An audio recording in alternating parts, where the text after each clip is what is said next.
Hi, this is Scott Garibay, and today we're going to talk about Dungeons & Dragons 5th edition. We're going to talk about Strixhaven, and we're going to talk about including all races and how Strixhaven was built from the beginning to include all races in the Dungeons & Dragons 5th edition multiverse, and how that one simple choice, right, is the most powerful, one of the most, actually, I think it is probably the most powerful. Actually, I definitely think that Strixhaven is the most important Dungeons & Dragons 5th edition book that's ever been printed, ever, right?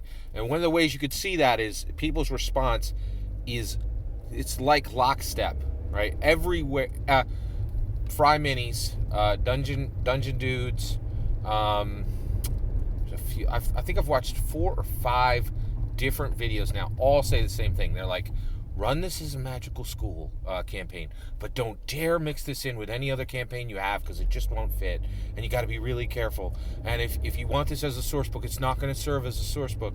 And you just see, fear emanates out of every review you hear. It's just, people are terrified of this book.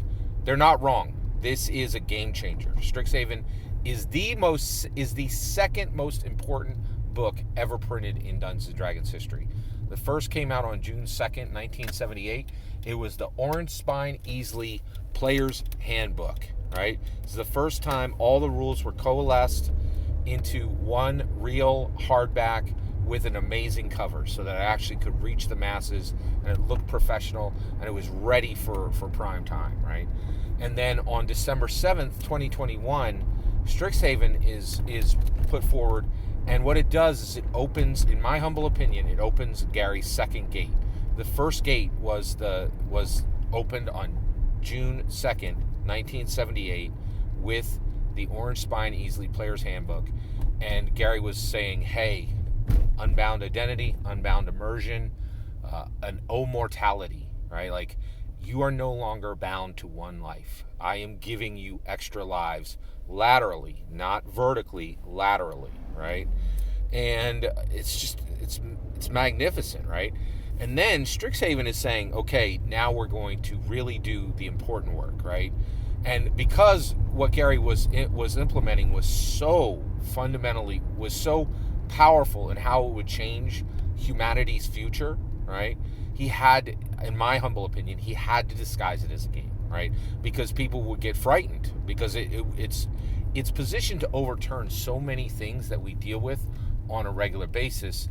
And now, Dungeons & Dragons is coming into this area where people are turning to it, using it for therapy. I'm not saying that's right. I'm saying it's happening, okay?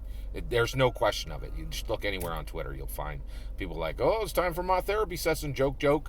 And they, and I had a buddy who said it for years. He's like, oh, my ability to chop goblins in half in your game is like, makes it so I don't have to go to a psychologist. And like, he would just make a joke of it all the time, right? It was incredible.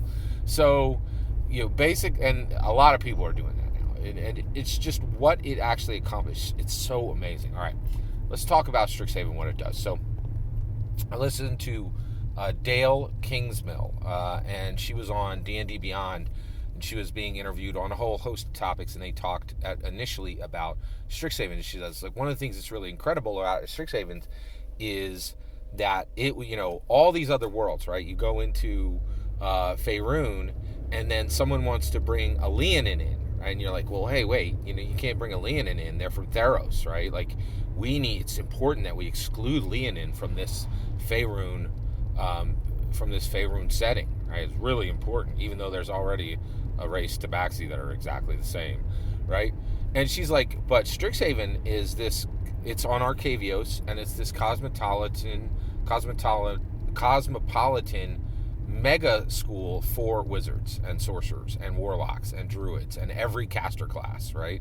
And here, every single race is fully expected, right? And I'll tell you right now, you have a choice to make. Okay? Are you going to be the person who is still telling themselves, it's important to me that I'm able to exclude races from my campaign for a fictional reason and has nothing to do with the IRL of me, right?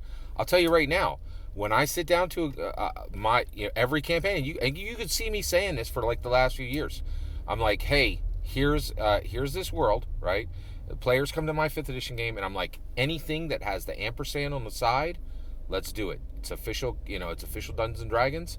Every race can be brought into this campaign because I understand how the spell gate works, and I have absolutely no interest in excluding races in a fictional world or in the real world, right? I'm not in that business anywhere, right?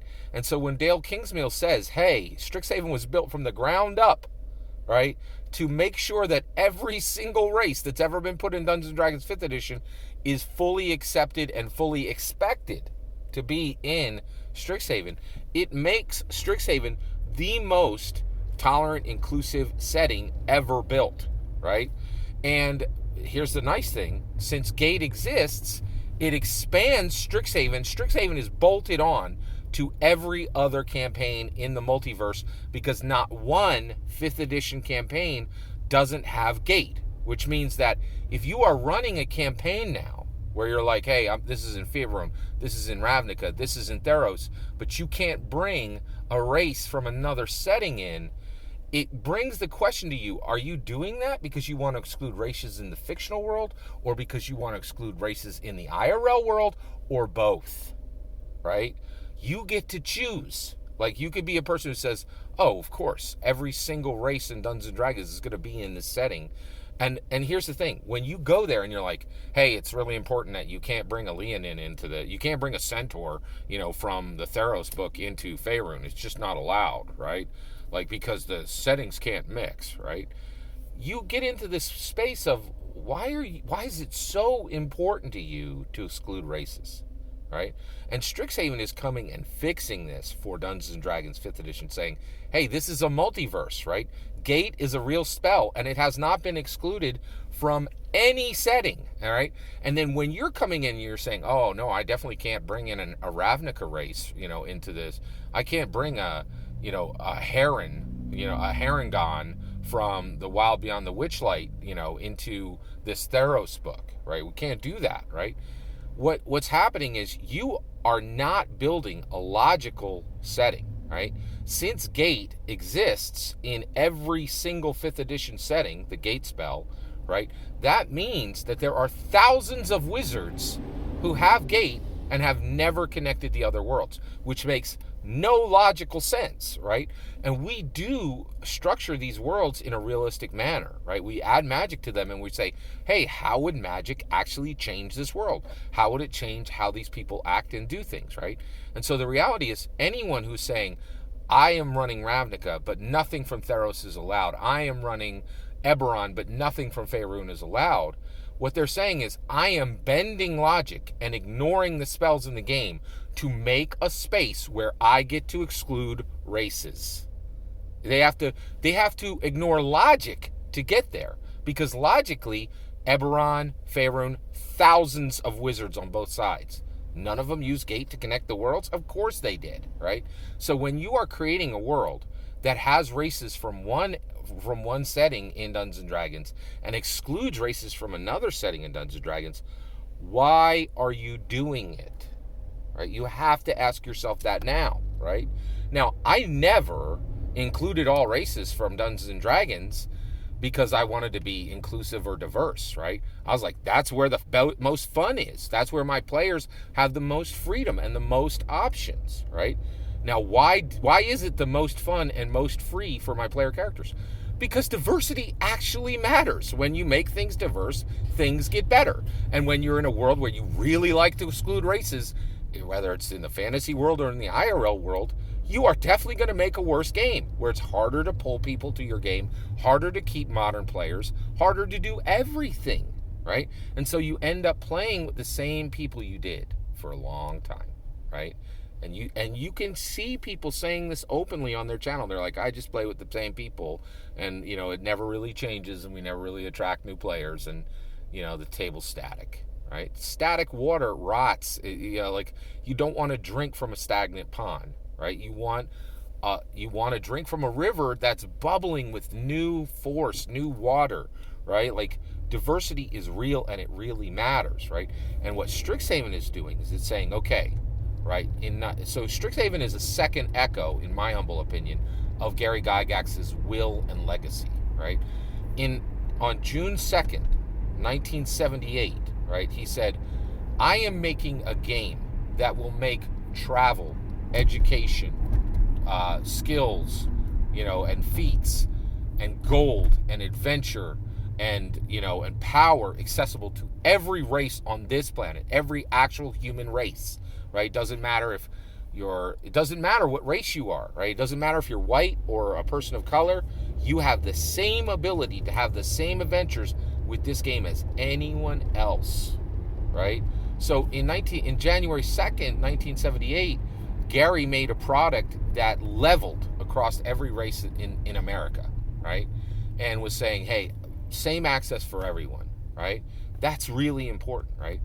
And in 2021, right after a BLM summer, Amanda Heyman is saying, we are here. I saw what Gary did in 1978, and I'm doing this in 2021 because Gary's name is on every single book of Dungeons & Dragons 5th edition. Dungeons & Dragons 5th edition, the now version of Dungeons & Dragons, is Gary Gygax's true legacy, right? Because it says, I cry out from the grave from what I accomplished. Death does not confine me.